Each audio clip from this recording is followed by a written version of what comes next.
Hello everyone. This is Soumya Jithyo. Welcome to another video in my channel. Today's video will be a special video because it will be a mock interview that I took of one of my subscribers. If you want to be a part of this mock interview series, then stay tuned and watch the entire video as I will tell you exactly how you can take part in this free mock interview series. It is my way of giving back to the community. This will be a completely virtual Zoom interview and it will be as close to a real interview as possible. This interview was a DSA based problem solving interview, a problem solving based question.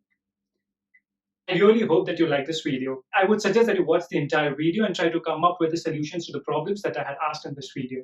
It will be a good exercise on your part.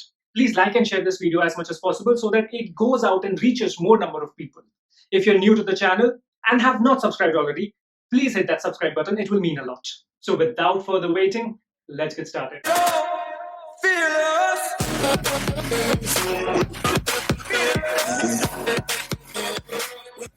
Right now, what I will do is basically I will tell you about this mock interview, what we will be doing here. And after that, I will probably introduce myself and then I will ask for your introduction. And then we will jump to the problem. I will be, since it's a problem solving DSA based round, I will be sharing a code share link in the Zoom chat. And you can open that link. I will ask you to share the screen while you are trying to solve this problem. I will explain the problem. I have written this example input and output. The idea is that after I explain the problem, you can spend some time to go through the input and output. And if you have any clarifying questions, ask those. Once we are done with the requirements that is present for this particular problem, you can go ahead and think about different approaches that you can think of to solve this problem. Once we decide on an approach, then we will go ahead and implement that. Once we are done with the implementation, we will dry run it once. I am Soumyajit Bhattacharya. I am an SD2 at Amazon. I recently joined Amazon in October this year, 2020. And yes, I've been working there as an SD2. I have just started with my team, so I don't have any, work specific thing to share with you because right now we are just ramping up and getting familiarized with the team's code base, getting familiarized with the internal building tools that Amazon uses to build their systems. So that is what is happening right now with me. And previous to Amazon, I used to work for Arcesium as an SD2 there as well. That would be it from my side. Probably you can go ahead and introduce yourself. Thank you very much. Myself, Arnav Gupta, final year MNIT Allahabad. I always wanted to work in an organization which provides enormous learning opportunities in the field of software development. I have worked in web development, Android development, as well as I have also started traversing my path in machine learning. I have also interned as a front-end developer in a Jharkhand-based startup named The Organizers Private Limited. There we had to design the front-end of two sites. The first one was their main site for the registration of events, and the second one was their e-commerce site for the delivery of household goods. That's pretty much it. Sure. That would be good. Probably I will start with the problem solving DSA round now. I will be sending the code share link in the Zoom chat and you can start sharing your screen. What I will do is basically I will go ahead and explain you the problem at hand and then you can think about it and see if there is any clarifying questions that you would like to ask, or if not any, then you can go ahead and start with the thinking about the approach to solve the problem. So the problem at hand is you can see I have in the screen you can see that I have written some characters and I have linked one character to the other character. What this link means is basically B is a parent of A, C is a parent of B, B is a parent of C, and GG is the parent of D. Now we have a scenario in our hand. So there is a room full of people and everybody is related with each other somehow in that particular room. Here A, B, C, D, and whatever we are seeing here, whatever names we are seeing here, these are basically names of those people who are present in that particular room. Now the problem is GG means great grandfather, and everybody who is present in the room is related to each other, and great grandfather does not have any parent information available with him. So that means great grandfather is the is the last parent that is present in that particular room, and there is no one above great grandfather present there. Now we have this room full of people available with us. In input we are given two names of people. For example, here we are given F and Q. So Mhm. in this, we are given two names of people, and based upon the input that we receive here, we have to print the first common parent of the two folks that we have given here as input. Mhm. So this is a problem. Can you probably think of a solution, or if you have any requirements that you want to clarify, can you clarify those? Okay. Uh, so basically, I can think this whole structure as that of a tree. Okay. Like a great grandfather is the whole major root of the tree at the topmost level, and the other are basically its students. Sorry, the children. Okay. Like in the first sequence that we are giving GG, sorry, A B C D G G. So the tree path would become GG D C B A. Okay. Similarly, all the other paths would be considered, and the whole structure can be represented in the form of a tree. And as we are given two inputs F and Q, so what we can basically do, this question gets transformed into lowest common ancestor question.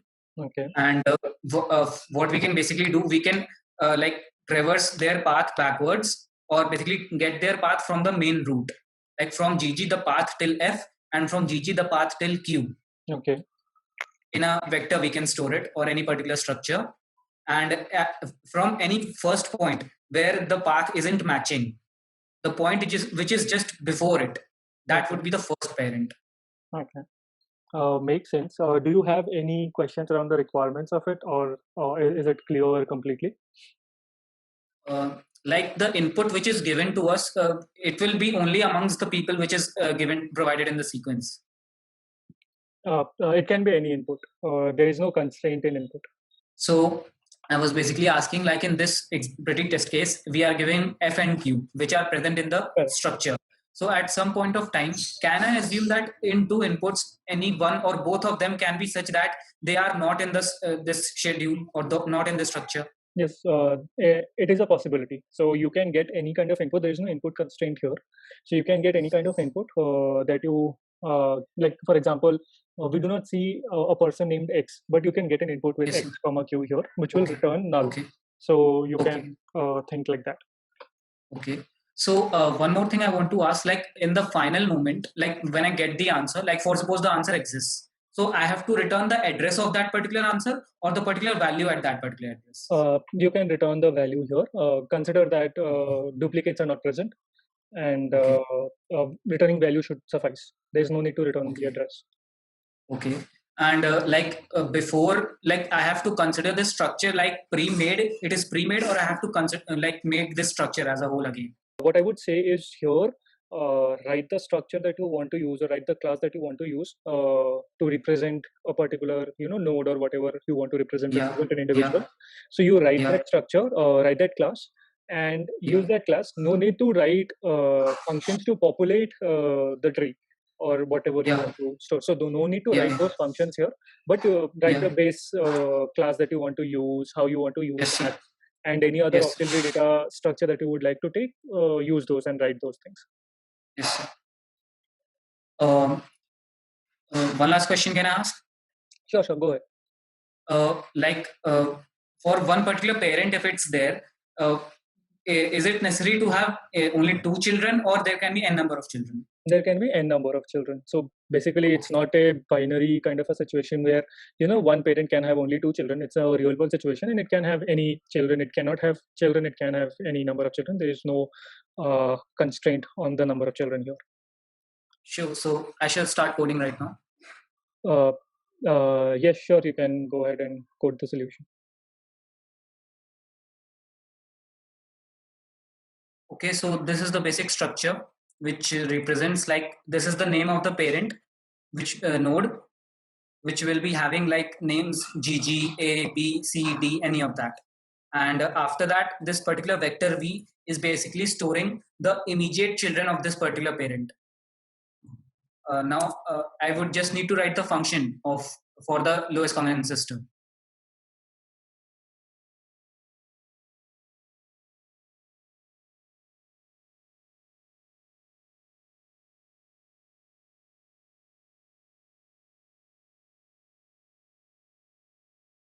So I would just like to tell something. Sure. Like if any of the particular input isn't in our whole structure, then I'm returning the character in capital N, which is representing null. But why can't we return it as null? And why are we only returning capital N? Because there can be a case wherein a person is named as n, right? Like above function that I have made, like find path function, it is basically finding the path from the root till that particular like character. So if you want me to like, I am presently returning from if the whole like people can be from A to Z, right? This Yeah. much. If okay. So one thing that can represent null is like this character hash. I would personally prefer the function find first component to return null. That's it, null, null. Why? Because if you think it as a system that we are designing in some corporation, some company, you don't have Yes, sir. control on the name, right? Anybody can have any Yes. kind of a name, and if a person genuinely has hash as a name, then that Yes, will sir. get flagged. So ideally, we should not be returning values which should ideally be null values with some valid value.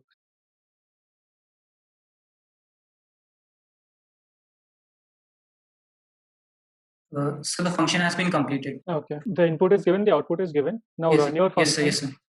Yes, with sir. that input and see whether or not that output is coming back. Sure, sir. So first I will construct this structure wherever it lies. So F and B. So can I, instead of constructing the whole structure, can I just construct the only path where F and B lie? No need to construct the structure. Consider that the structure is present because it's the tree. What Yes, sir. what I would say is just draw the tree if you want to draw the tree here by writing the tree Yes, down yes, here. If you want to do that, you can do that. If you don't want to do that, that's fine as well. I think so, because it will take considerable amount of time to actually draw the tree here. yes, sir. Yes, sir. So in my like find first common parent function, we will get GG as parent like root. Then it will be finding both of these characters like capital F and capital B. Capital F and capital Q, right? Oh, I'm extremely sorry, sir. Yeah. So B contains a path having S and Q. So yeah, so it will find first the path of F and Q individually. And if any of them is not present, I will be explaining the functionality of find path function at a bit later time. So if any of them is not present, it will simply return null. Otherwise, store both the path of F and Q in vectors v1 and v2. v1 is finding for F. So v1 would be containing GG. I would suggest don't directly see how you should dry run is dry run through each and every step rather than directly reaching the end state. Yes. You should not do that because what happens is basically there might be some issues in the code. It might happen, it might not happen in this case, but Yes. there might be some issues in the code. If you just skip to the end state, those issues Yes, will be masked and the interviewer will be unnecessarily asking questions to actually understand the entire code. So what I would Yes. suggest is probably do it for one of them and then write Yes, sir. the end state of the other. Since here we Yes. have to find out two paths, right? Yes, sir. So my apologies. So first one, like find path function is called with root v1 and p1. So p1 is basically nothing but the first like character which is given to us. In this case, it's f. Correct. Now in my find path function, it's a recursive function. P is our main root, that is capital GG. V is initially empty, and C is our f. And if P is basically null, then we would definitely return false because it's null. Then I have pushed back the particular character of this like parent, and if I have checked if this particular character and our queried character, if both of them are same, then we would return true. That yes, we have reached this particular path. If after that, I would basically loop through their first level children. Like for suppose if it's G, capital GG, I would call the function again for D. Okay.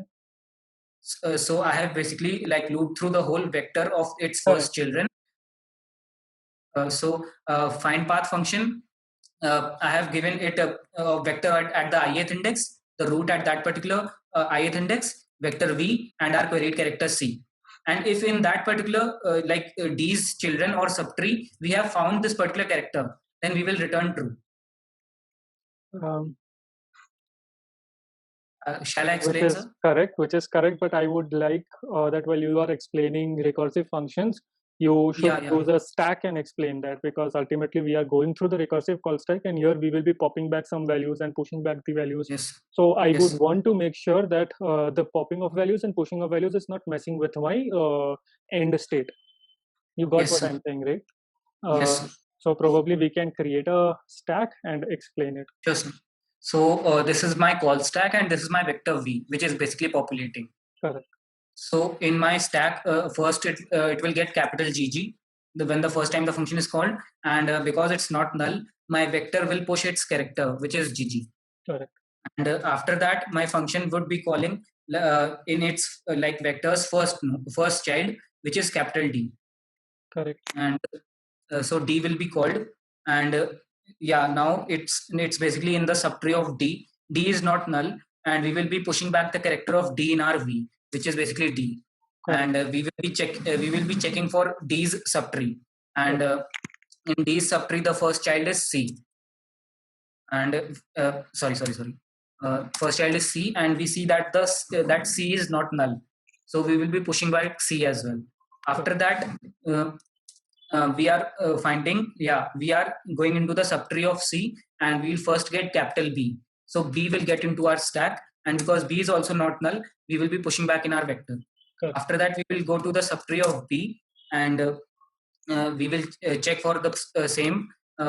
It will first get capital A, and so capital A will be pushed into our stack, and capital A is also not null, also not our particular given character C, which is each time checked, so it will be pushed back. After that, we A sorry, will be pushed back. Yeah. yeah. So like after going through C, we will be going to the No. Yeah. yeah. I just got confused. So I'm really sorry. After going into from A, we will go to the like just their children level. So we will go to E, and Correct. we will check if it's the required character. It's not the required character, so it will be pushed back to our vector. Correct. After that, we will go to the children level of E, and so E's children is F, and we can see that F. We will basically first push back in our vector, Correct. and we will check if this particular character is the queried character, and yes, it is the queried character, so we will return true. We will not go into further recursion. Correct. Can And you write it up here? Now we are returning true. After that, what happens? yes, so after that we are basically backtracking. Like F would return true to the called function in the called function of E, Correct. and then E would be returning true to the called function of A, Correct. and then A would be returning true to the called function of B. B would be returning true to the called function of C. C would be returning true to the called function of D. And finally, D would be returning true to the called function of GG. GG in Correct. turn will return true to our main function. Correct. Makes sense. So in this way, our whole vector will be populated V1. Correct. Is in a similar manner, I can say that V2 will be populated. Correct. And I can say that because I can see F and Q both are present. Yeah, you can just If write down the path as well. yes, sir. So GG, D, C, B, S, Q. So this is how V2 will be populated and V1 will be populated. And then we will simply do a simple check up till the point where matching doesn't take place. So we can see that matching doesn't take place at A and S. And so the previous parent would be the first common parent of both F and Q. Correct. Makes sense. So B would be returned. Sure. This will return me the correct output, and this is a correct solution that I was expecting for this problem. We still have 15 minutes left. Okay, probably I will end the interview here. I have some feedback that I have written, some negative and some positive feedbacks. I will be giving you those feedbacks. Probably I will start with some negative feedbacks and then end with the positive ones. Negative feedback number one is, while you are writing the code, I would suggest probably you can think out loud. For example, in this case, at least you nailed the algorithm, Yes. and even I was expecting that algorithm, so I didn't have any Yes. problem following it because I knew what you were doing, and I have already solved this question in the same algorithm that you have solved in. So I know it, and we had Yes. a understanding. So you can go ahead and write it completely, and it doesn't matter in this case. But in a case Yes. where you are coming up with a different algorithm or a different approach altogether, which Yes. the interviewer might not probably have in mind. It can happen, right? Your algorithm might Yes. be more optimized, or your algorithm might be less optimized, whatever it may be. But it Yes. can happen that your algorithm is not what the interviewer was thinking about. So if you just keep Yes. on writing that code here, it will become Yes. difficult for the interviewer to actually keep track of what you are writing or what you are doing. That will create problems. With second feedback, you are writing code in CPP, I would suggest that you use classes instead of structures. Wherever you will be going, or whatever company will be joining, we will be most of the code that you will be writing will be based on object oriented programming concepts. So you should be Yes, sir. strong in those. And the Yes, basic sir. basic idea of object oriented programming languages is to use classes. So I would suggest that you use classes instead of structures. And while you are writing the code, I would suggest that you use proper formatting. The Yes, sir. formatting of the code that you have written is off. Basically, if you see the find path function, the input Yes, parameters, sir. there should be spaces between comma and the next input parameter. Similarly, there should be spaces on either side of double equal to. What it will do is Yes, sir. basically it will make your code more readable. And if your Yes, sir. code is more readable, uh, it equally translates to the interviewer understanding your code easily. And Yes, sir. nobody wants to look at a cluttered code. Basically, that's the Yes, sir. idea. It does not give a good impression. So if Yes, sir. you can do, if it ultimately makes you a lot slower, then don't do that, obviously. But if you can Yes, do it with the same speed that you have done here, it would be a yes, sir. huge plus point. And one thing that I've already told you: always return null when the use case demands you to return null, and Yes, not sir. a valid statement, or not a valid string, or not a valid value. Then another thing is use camel casing. You are not using camel casing for some reason. Like Uh, find path should be find, and path p should be capital. So use camel okay. casing, and you can try to break your code into more smaller functions, so that Yes, we sir. can directly see that and understand what you are doing here. For example, Yes, sir. find path is one of the functions that you broke your code into, which is a good Yes, sir. logical separation. Another logical separation Yes. could be matching the path which you did in the for Yes, sir. loop that you wrote below Yes, sir. returning null. So you can Yes, break sir. that out and write that path Yes. matching and finding parent, or whatever it is, whatever name you Yes. whatever name you want to name here, you write that function and Yes. add it here. So essentially, your Yes, sir. main component, or the main function which the interviewer will look at first, will reduce to looking at find first common parent. You're finding Yes, path sir. one, finding path two, Mm. and based upon the Yes, sir. found path, you're finding the common parent. So it's just 3-line functions, and it's very easy to Yes. understand those functions. That is it for the negative feedbacks. The positive feedbacks was the clarifying questions that you came up with were very good. You will be surprised to know how many people have not come up with that particular question which you came up at the end, that it will only have 2 children, and it can have multiple children as well. So most of them always think that it's a binary LCA problem, and they do not ask us questions and directly jump to the solution. And when I tweak the input a bit, they since, because then time pressure kicks in, and then they are not able to solve the question. So it's always good to ask any kind of clarifying questions that you have, which you did, which is very good. The speed was also okay. You were able to come up with a solution, ask the clarifying questions, and solve it in around 30 minutes or so, which is a very good and healthy speed. Which will mean that I will, in an actual interview sitting, I will again have some more time to probably ask you another question, or Yes, sir. ask you something about the projects that you did, which is a very Yes, sir. good or plus point. You are expected to Yes, sir. complete it.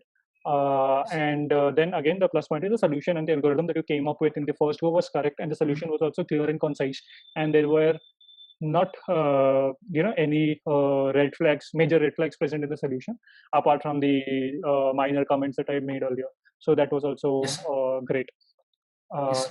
that will be it from the um, feedback point of view on my end. Thank you. Thank Yes, sir. Thank you, sir. Thank you, it was nice talking to you. Thank you, sir. I really hope that you liked this video. If you did, then please hit the like button and share it as much as possible. If you're new to the channel, then subscribe to my channel. I will be uploading more such content regularly. If you have any questions, or if you want to give me any suggestions about any of the videos that I should be picking up, please comment down below. For becoming a part of this mock interview series, which I highly suggest that you do, please follow me on Instagram and send me a message telling that you want to be a part of this mock interview series. This is Soumya bidding goodbye. Das Vedanya.